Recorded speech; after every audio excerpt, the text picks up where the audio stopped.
నమస్తే అమ్మా. నమస్తే అమ్మా. అమ్మ, భగవంతునికి మనం ఒక ప్రత్యేకమైన సమయాన్ని కేటాయించుకుంటాం. ఆ సమయంలో పూజ చేసుకోవటం, ఉదయం సాయంత్రం ఇట్లా ప్రత్యేకమైన సందర్భాలను కూడా కొన్ని పెట్టుకుంటాం. వాటిల్లో కొన్ని కాలాలు అంటే ప్రదోష కాలం అనేది కూడా ఒకటి మనం ప్రత్యేకంగా పెట్టుకుంటామమ్మా. ఆ టైంలో మనం ఎక్కువగా పూజ చేయాలని చెప్పి దీపం పెట్టాలని, దానికి ఉన్న మహత్యం ఏంటమ్మా? రోజుకి 4 కార్డినల్ పాయింట్స్ ఉంటాయమ్మా. రాత్రి వెళ్ళి పగలొచ్చే సమయం ఉదయ సంధ్య, పూర్వాహ్నం వెళ్ళి మధ్యాహ్నం వచ్చే సమయం అంటే ఏఎం వెళ్ళి పిఎం వచ్చేటటువంటి టైం, అలాగే రాత్రి వెళ్ళి పగలు వెళ్ళి రాత్రి వచ్చేటటువంటి సమయం, అలాగే అర్ధరాత్రి.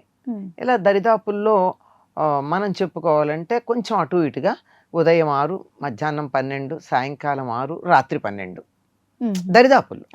కాకపోతే వేసవి కాలంలో కాస్త అటు ఇటుగా వస్తుంది. శీతాకాలంలో 6కి ముందు, శీతాకాలంలో 6 తర్వాత, వేసవి కాలంలో 6 ముందు అట్లా వస్తాయి. మామూలుగా నార్మల్గా చెప్పుకునేవి ఈ 4. ఈ 4 సమయాల్లోనూ కాలం 4 భాగాలుగా చేసినప్పుడు ఒకదాని నుంచి ఒకటి మారుతూ ఉండే సంధికాలం అంటారు. అంటే కలిసేది సంధి. ఆ సంధి సమయాన్నే సంధ్య అంటారు. ఉదయ సంధ్య, మధ్యాహ్న సంధ్య, సాయం సంధ్య. అమ్మ, మీ మాట కట్టొస్తున్నాను అనుకోద్దు, మధ్యాహ్నం కూడా మనం సంధికాలం అంటామా? దాన్ని 12 గంటలకమ్మా. అప్పుడు ఏఎం నుంచి పిఎం మార్చట్లమ్మా. ఎందుకు మారుస్తున్నాం? ఓకే, దాన్ని కూడా మనం సంధికాలం అంటాం. సంధ్యావందనం చేసేవాళ్ళు ఉదయం మధ్యాహ్నం సాయంత్రం చేస్తారు. ఓకే ఓకే, సంధ్య అంటే సంధికాలం. అలాంటిది సాయం సంధ్య. ఉదయ సంధ్య ఏమో రాత్రి నుంచి పగలకు వస్తామని కనుక చీకట్లోంచి వెలుగులోకి వస్తూ ఉంటాం, ఆహ్లాదంగా ఉంటుంది. సాయం సంధ్య పగటి నుంచి రాత్రికి ఎడతామేమో చికాకుగా అనిపిస్తూ ఉంటుంది.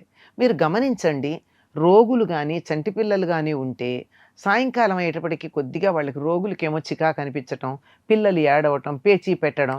అంటే 24 గంటలు ట్యూబ్లైట్ వెలుగులో ఉండే పిల్లల గురించి కాదు చెప్పేది, సహజంగా ఇంట్లోకి వెలుగు వచ్చేటటువంటి చోట ఆ సమయంలో చికాకుగా ఉంటుంది.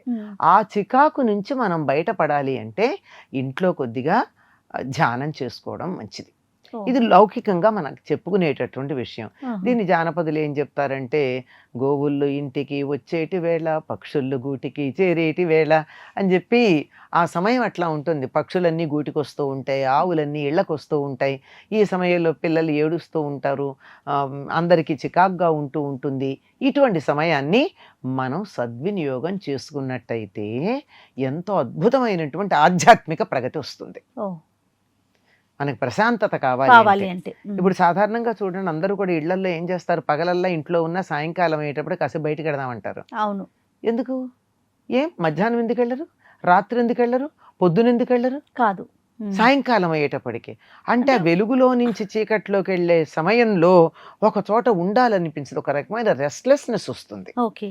ఆ రెస్ట్లెస్నెస్ ఏదైతే ఉందో, అంటే ఒక యాక్టివిటీ ఉంది, ఆ యాక్టివిటీని పాజిటివ్గా మార్చుకోవడం కోసం దేవుడి దగ్గరికి వెళ్ళి గుడికి వెళ్ళి దీపం పెట్టుకోవడము, ఇంట్లో దీపం పెట్టుకోవడమో, లేదా ఇంట్లో కాసేపు ధ్యానం చేయడమో, పూజ చేసుకోవడమో, సద్గ్రంథాలు చదవడమో ఏదో ఒకటి కనుక చేసినట్టయితే ఈ అలజడి ఏదైతే ఉందో ఈ యాక్టివిటీ ఎనర్జీగా మారుతుంది. అందుకని సంధ్యా సమయంలో తప్పనిసరిగా దేవుడి దగ్గర, ఇంకా మనకి ఏం చెప్పారు, ఫలానా అని కాకుండా దేవుడి దగ్గర దీపం పెట్టండి, కూర్చుని కాసేపు భజన చేయండి, లేదా ఓ స్తోత్రం చదవండి. అంటే పొద్దున్నలాగా మొత్తం పూజ అంతా చేయకపోయినా కనీసం ఏదో ఒకటి చెయ్యండి అని చెప్పడానికి కలిగినటువంటి కారణం ఇది. ఓకే, ఇంకా మరి ప్రదోష కాలం అమ్మ? ప్రదోషం అంటే సాయం సంధ్య, దోషము అంటే రాత్రి, ప్రదోషము అంటే రాత్రికి ముందు కాలం. దోషం రాత్రి, ప్రదోషం రాత్రికి ముందు అంటే సంధ్యా సమయం. సాయం సంధ్య మళ్ళీ సంధ్యా సమయం ఏంటి, ఉదయ సంధ్య కాదు, సాయం సంధ్యని ప్రదోషం అంటారు. అంటే రాత్రికి ముందు భాగం. ఇక మనకి దీపం కూడా చూడండి అమ్మా, మనం లైట్ వేసుకుంటే ఆ ట్విలైట్ అంటామే, ట్విలైట్ లో దీపం మనకి బాగా అనిపించదు, చీకటి పడ్డాక దీపం వెలుగు బాగుంటుంది, పగలు బాగుంటుంది, రాత్రి దీపం వేసుకుంటే బాగుంటుంది. ఆ ట్విలైట్ లో కొద్దిగా అంటే బయట నుంచి ఇంట్లోకి వెలుగు వచ్చే ఇళ్ళు కనుక ఉన్నట్టయితే అటువంటి ఇళ్లల్లో ఆ సంధ్యా సమయంలో దీపం మనకంత బాగా కనిపించదు. ఆ సమయంలో చదవటం, కుట్టటం, అట్లాంటి పనులు చెయ్యొద్దంటారు. ఉమ్, చేయడం మంచిది కాదన్నారు. అవును ఎందుకు అంటే కంటికి ఇబ్బంది. అవును ఆ సమయంలో చదివితే కళ్ళు బాధపడతాయి. ఆ, ఆ సమయంలో కుట్టు కుడితే ఇబ్బందిగా ఉంటుంది. అవును కనుక కళ్ళు మూసుకు కూర్చుని ధ్యానం చేసుకో, పూజ చేసుకో, జపం చేసుకో, పాటలు పాడుకో, ఉమ్, స్తోత్రాలు చెయ్యి, భజనలు చెయ్యి. ఉమ్, ఇది హాయిగా ఉంటుంది. ఆ మూమెంట్ ఏదైతే ఉందో అదని పాజిటివ్గా మార్చుకునేటటువంటి ఆ, పద్ధతి ఆ సమయంలో దైవధ్యానం చేయమని. ఆలయాలకు వెళ్ళమని ఎందుకు చెప్తారంటే సాధారణంగా శివాలయానికి వెళ్ళమని చెప్తారు. ప్రదోష కాలంలో ఉమ్. ఉమ్, ఎందుకు అంటే సంధ్యా సమయంలో శివుడు నృత్యం చేస్తాడు ఉమ్, అంతరిక్షంలో. ఉమ్, శివుడు నృత్యం చేసేటప్పుడు ఆయనకి వాద్యగాళ్ళుగా మొత్తం దేవతలందరూ ఆయన దగ్గర చేరతారు.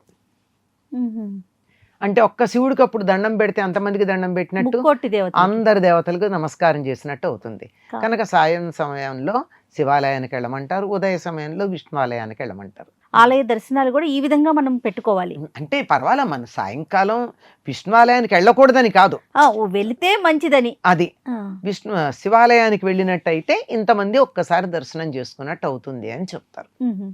అంటే ప్రతి ప్రదోష కాలంలోనూ దీపం పెట్టుకుంటే మంచిదమ్మా.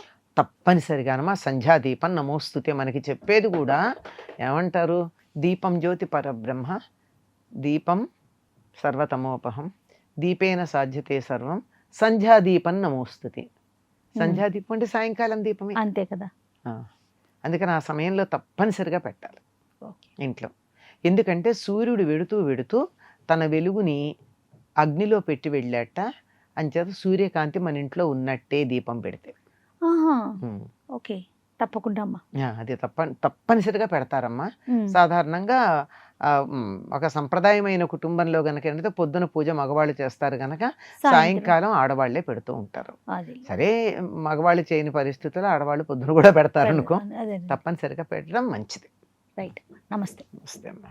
And for more videos, Please subscribe to iDream. Please subscribe to iDream. Please subscribe iDream. And please subscribe to iDream. For more videos, subscribe to iDream.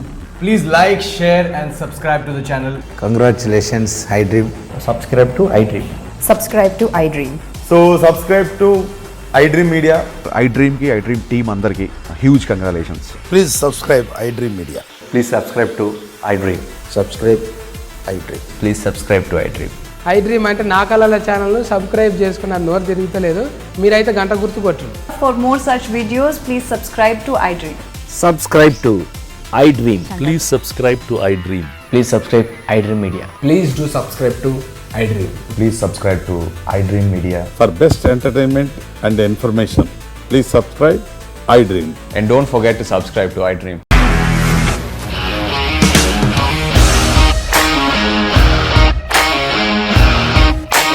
ఇండస్ట్రీలో కమిట్మెంట్ ఇష్యూస్ వస్తే నీకు కూడా వచ్చినట్టు మార్నింగ్ తీసుకెళ్ళాలంటే కొద్ది పడేస్తారు.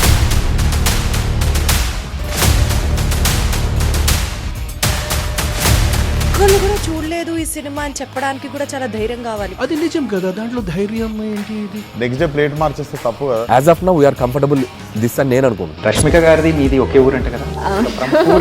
నీకు కోపం వచ్చిందంటే బాగా తిట్టేత్తరా? తిట్టేద్దామండి.